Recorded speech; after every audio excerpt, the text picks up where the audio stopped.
Et Dieu vous bénisse dans le nom puissant de Jésus, notre Sauveur, our Lord and our Savior, the same Jesus who died 2000 years ago, is the same Jesus, the same Holy Spirit and the same Father. Hallelujah. Father God, be glorified. King of glory, I bless your name. In the name of Jesus, amen. Et je voulais parler aujourd'hui de pourquoi Dieu va chercher les enfants des musulmans pour le servir. Pourquoi Dieu maintenant, depuis un certain temps, va chercher les enfants des imams, des musulmans pour le servir. Vous allez voir que c'est un pasteur, vous allez trouver Mamadou, vous allez trouver Kanté, Seydou, vous allez trouver Ouattara, vous allez trouver certains qui ont des noms à consonance musulmane, mais qui servent Dieu de tout leur cœur et de véritables serviteurs de Dieu, avec une discipline, avec une rigueur sans faille. Dieu va chercher les enfants des musulmans. Et quand on lit la parole de Dieu dans les épîtres de Paul, il y a les juifs qui étaient un peu jaloux que Dieu se tourne vers les païens. Le Fils de l'homme est venu chez le peuple juif, mais ils l'ont rejeté et il est parti vers les païens. Les juifs, les disciples ont prêché aux juifs, ils n'ont pas voulu accepter et ils se sont tournés dans les actes des apôtres vers les païens. Et certains juifs étaient encore jaloux. Comment se fait-il que Dieu se tourne vers les païens? Et Paul dit que Dieu il fait ce qu'il veut. Dieu est souverain et il fait ce qu'il veut. Il choisit qui il veut. Dieu ne regarde pas si vous êtes d'une basse naissance ou d'une haute naissance. Dieu, il choisit qui il veut pour le servir. Dieu ne regarde pas les villages, il ne regarde pas de pays, il ne regarde pas de continent. Dieu, il dit qu'il cherche un homme, il cherche qui me servira. Et Dieu, il cherche et il trouve son serviteur ou trouve sa servante pour le servir. Oui, il y a des servantes aussi qui s'appellent Myriam ou d'autres noms musulmanes, enfin des musulmanes avant, mais qui se convertissent au Seigneur Jésus et qui deviennent des servantes de Dieu.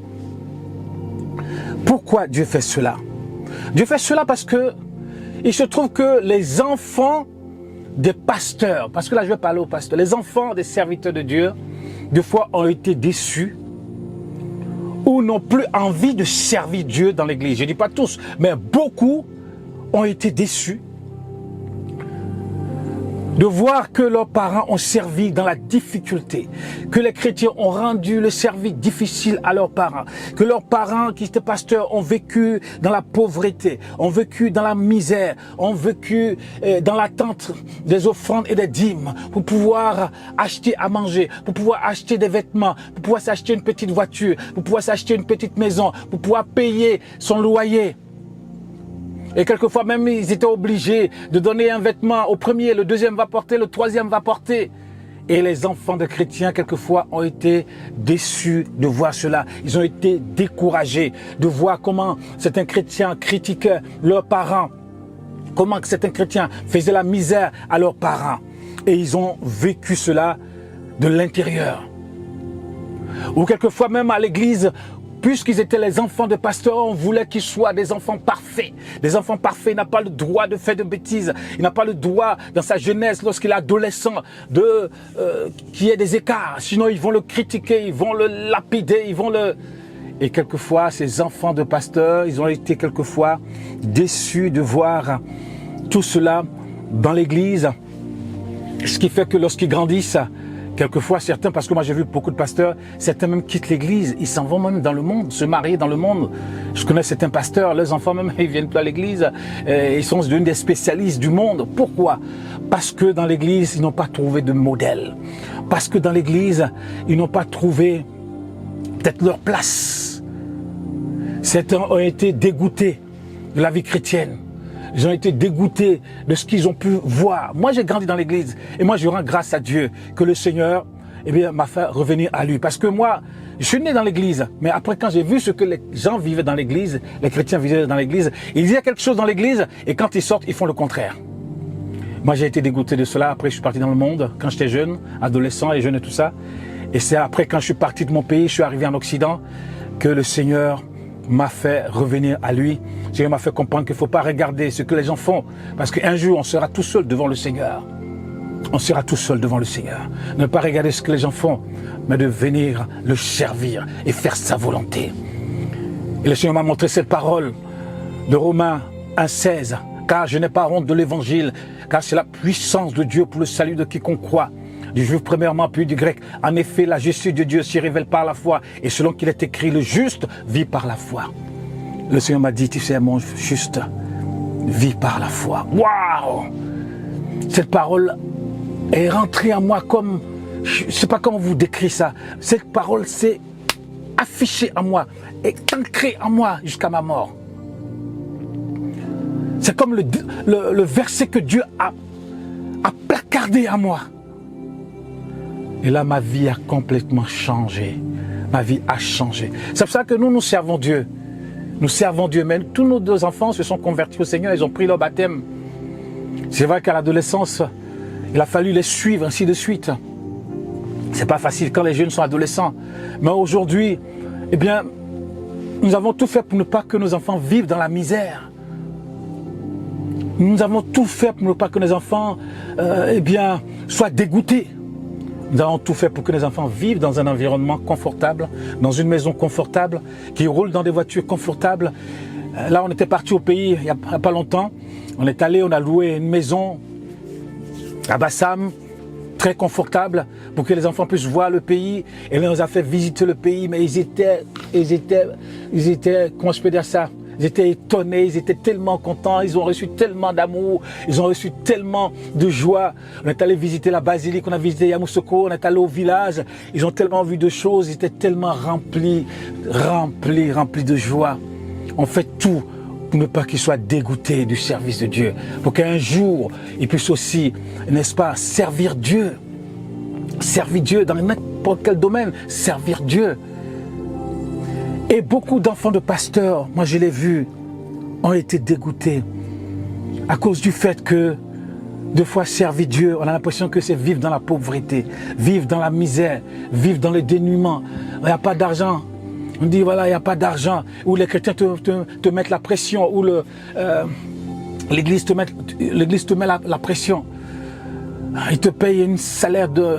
Ils te payent un salaire, je dirais, un salaire de misère. Salaire de misère. Et après, tu ne peux pas aller au restaurant avec ta femme, tu ne peux pas acheter une belle voiture, tu ne peux pas avoir une belle maison, avoir un environnement assez agréable. Et les enfants sont dégoûtés. Ils sont dégoûtés de cela. Eh bien, que nous ne dégoûtions pas nos enfants, mais que nous puissions les encourager avec notre vie. Que notre vie puisse encourager nos enfants à servir Dieu. Parce que servir Dieu dans la misère, il n'y a rien de plus pour décourager les enfants. Même pour manger à la maison, c'est difficile. Pour se vêtir, c'est difficile. Madame, pour faire ses courses, c'est difficile. Même pour un petit téléphone, pour les enfants, c'est difficile. Pour les études, c'est difficile pour les enfants. Arrivé au moment, ils sont découragés. Ils sont découragés. Mais nous ne voulons pas de cela. Nous voulons que Dieu bénisse nos enfants. Nous voulons que Dieu se charge de nos enfants. Nous ne voulons pas que nos enfants aillent dans le monde. Nous voulons que nos enfants, n'est-ce pas, restent avec le Seigneur et servent le Seigneur, se marient dans le Seigneur, se marient dans l'Église. Se marient dans l'Église. Oui, nous voulons vraiment que nos enfants servent Dieu. Et Dieu va se servir des enfants des musulmans. Parce que, des fois, les enfants des musulmans, des fois, vous savez que même dans nos pays, la plupart des musulmans, la plupart des gros cas que vous avez qui circulent, qui viennent d'autres Guinée, qui viennent de Korogo, de Ferkessédougou, de, je sais pas, ou dans d'autres, même, aujourd'hui, même le plus riche en Afrique, c'est quoi? C'est Dangote.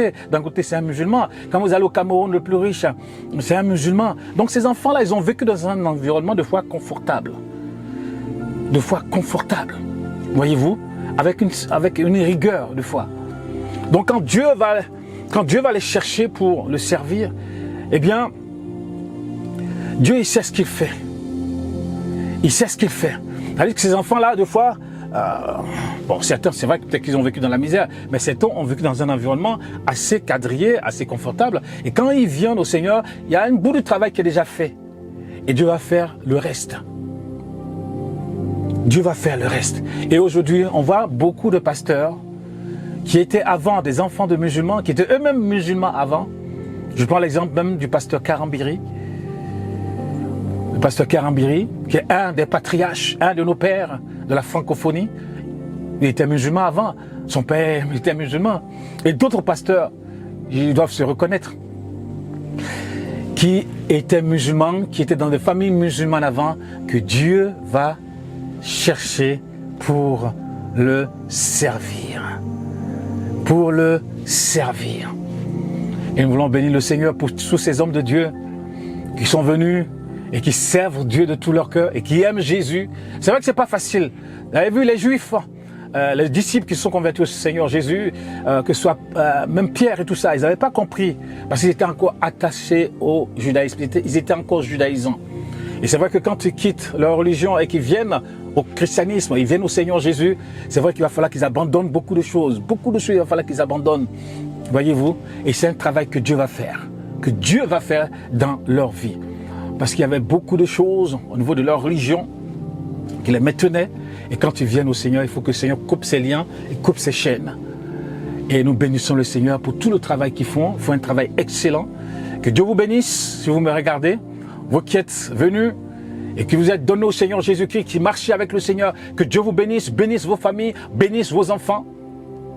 Que vos enfants ne vivent pas dans la misère, que vos enfants ne vivent pas dans le dénuement, que vos enfants ne vivent pas dans la pauvreté, mais qu'ils puissent vivre dans un environnement confortable et que Dieu bénisse, je dirais, vos familles. Dans le nom puissant de Jésus de Nazareth. Alléluia. C'est fini les cabanes de pasteurs, c'est fini les voitures pourries. Le pasteur maintenant vit confortablement. Il faut qu'il vive confortablement. Il faut que sa femme soit heureuse. Il faut que ses enfants soient heureux pour pouvoir servir Dieu. Oui, ça c'est important. Que Dieu vous bénisse dans le nom puissant de Jésus de Nazareth, our Lord and our Savior. The Lord bless you. Hallelujah. Que Dieu vous bénisse. Et nous sommes très contents chaque fois de partager la parole de Dieu avec vous. N'oubliez pas de partager la vidéo. N'oubliez pas de liker. N'oubliez pas de commenter. Ça nous encourage encore à faire plus de vidéos. Ne voulez pas simplement regarder, vous partez, mais partagez, likez et commentez les vidéos et nous vous bénirons dans le nom puissant de Jésus-Christ. Nous prions pour vous. Merci Seigneur de vous bénir, de bénir vos familles, de bénir vos enfants, de bénir vos affaires, de bénir votre business, de bénir tout ce que votre main touche dans le nom puissant de Jésus de Nazareth, le roi, le sauveur merveilleux. Hallelujah. Lord, you praise your name, we worship you, King of Kings, Lord of Lords, Almighty Father God, be glorified. Jesus, Majesty, everlasting Father, be glorified. We love you, we bow down before you, King of Kings, Majesty. Amen. Thank you, Holy Spirit. Amen. In Jesus' name. Amen.